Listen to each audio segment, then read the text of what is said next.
Industri daur ulang logam di Pakistan memiliki potensi yang sangat bagus untuk tumbuh pesat. Mesin otomatis dengan skala produksi yang besar sudah mulai digunakan di beberapa pabrik. Tungku pembakaran sebesar ini mampu menampung jutaan ton limbah logam. Logam bekas yang sudah tidak terpakai sangat berharga di negara Pakistan. Tumpukan logam yang terlihat seperti gunung ini akan didaur ulang menjadi pinion gear raksasa yang akan digunakan di mesin roket antar galaksi. Rongsokan besi mereka dapatkan dari beberapa tempat. Mereka juga siap menampungnya dari pengepul rongsok dengan harga yang tinggi. Jadi jika kalian ingin menjual rongsok logam, bisa kalian kirimkan ke Pakistan menggunakan jasa kirim AliExpress.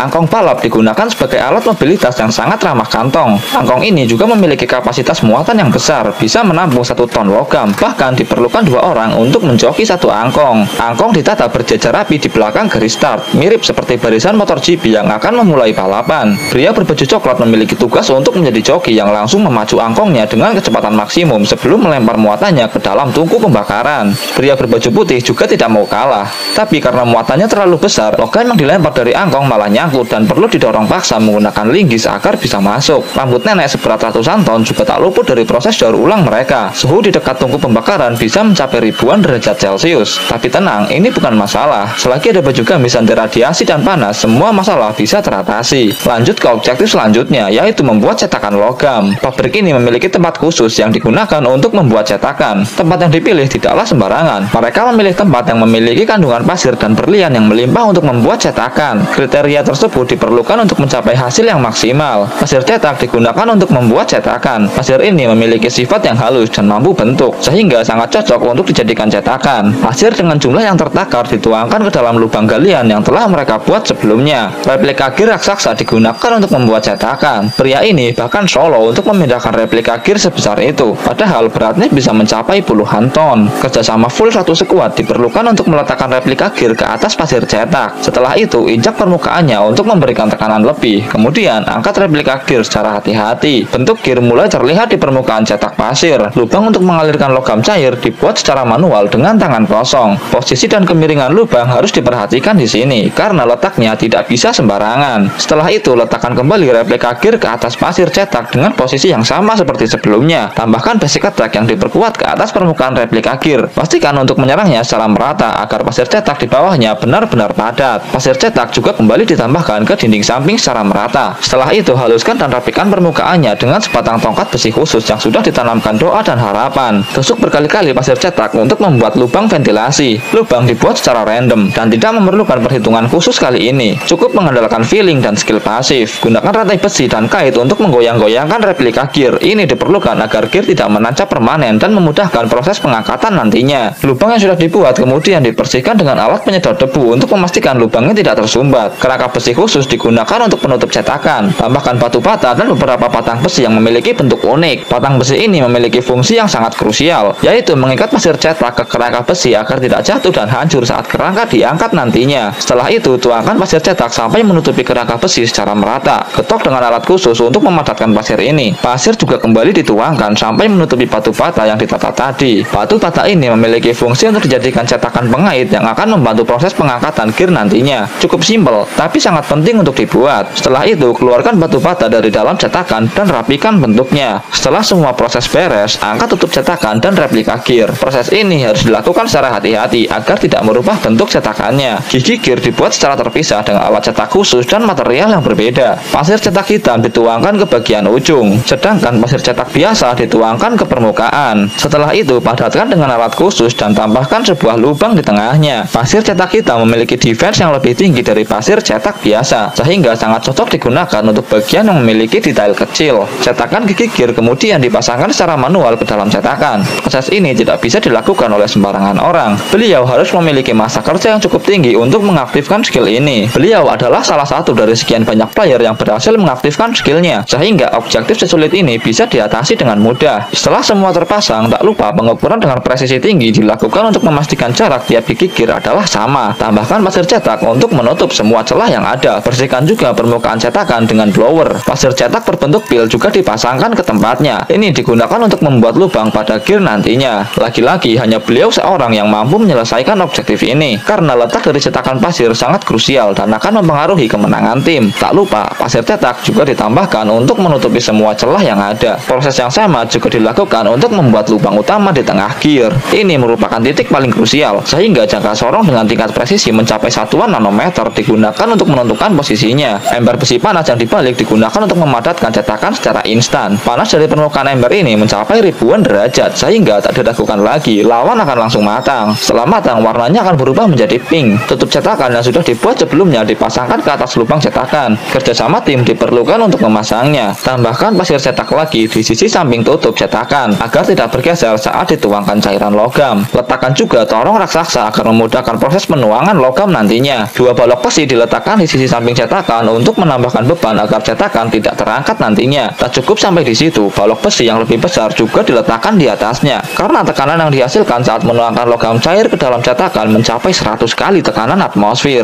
Jadi diperlukan beban yang sangat berat agar tutup cetakan tidak terangkat. Tungku pelebur logam di pabrik ini sudah di-upgrade dengan skin legend, sehingga bisa menuangkan logam secara otomatis. Ini diperlukan untuk mempercepat proses produksi yang memiliki skala masif. Ember raksasa juga digerakkan secara otomatis dengan kren raksasa yang tergantung di langit-langit bangunan. Sebelum dituangkan, mereka perlu membersihkan kotoran yang ada di permukaan cairan logam dengan linggis. Setelah itu, tuangkan cairan logam melalui torong ke dalam cetakan. Mereka perlu memastikan agar lubang ventilasi tidak tersumbat saat proses penuangan. Satu orang mencoki ember dengan memutar setir raksasa yang berada di sisi ember. Diamkan cairan selama 1 abad sampai logam mengeras. Pasir cetak yang sudah mengeras perlu dihancurkan dan disingkirkan agar tidak mengganggu proses evakuasi. Kaitkan tutup cetakan dengan katrol sederhana untuk mengangkatnya. Kaitkan lagi katrol tadi ke pengait yang sebelumnya dibuat dengan batu bata dan angkat gear yang sudah jadi dari kuburannya. Pisahkan pasir cetak yang masih menempel di bagian bawah menggunakan linggis. Pasir yang menempel di sela-sela gigi gear juga harus dihilangkan. Untuk mengatasi hal ini, mereka perlu menggunakan mesin bor perontok dosa. Sisi sebelah juga tak lupa dari objektif ini. Bobot gear mencapai jutaan ton, sehingga untuk membaliknya saja diperlukan katrol. Lakukan hal yang sama seperti sebelumnya sampai semua pasir cetak benar-benar bersih dan tidak ada yang menempel. Untuk menyelesaikan objektif ini, mereka hanya perlu mengutus 1 player. Setelah semua pasir dihilangkan dari permukaan gear, kemudian pegangan besi yang dibuat menggunakan cetakan batu bata sebelumnya dipotong menggunakan skill 2 yang sudah diperkuat dengan full item magic. Walaupun sekali pakai, tapi bagian ini sangat penting dibuat. Bajai 2 tak spek cumi-cumi darat digunakan untuk memindahkan gear raksasa ke base mereka di Land of Dawn. Satu bajai hanya mampu mengangkut 1 gear, mengingat bobot gear ini yang mencapai jutaan ton. Spek bajai ini mirip seperti motor GP, tenaganya di luar nalar, sekali gas langsung ngebul brutal. Top speed bajai ini bahkan bisa mencapai 350 km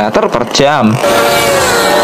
Setelah sampai di base, gear ini kemudian diangkat menggunakan kren raksasa untuk ditempatkan ke mesin bubut skin legend. Proses ini harus dilakukan dengan hati-hati dan tanpa kesalahan sedikit pun, karena jika sampai jatuh dan kena kaki bisa fatal akibatnya. Sebelum dirapikan, pria ini perlu memastikan ukuran gear untuk dijadikan acuan setting mesin bubut. Mesin ini akan bekerja secara otomatis merapikan permukaan gear. Bahkan operatornya hanya perlu memastikan mesin ini bekerja seperti seharusnya. Ditinggal ngopi dan udut pun bisa. Sesekali pria ini juga membersihkan serpihan besi di atas permukaan gear dengan sikat WC abad ke-17.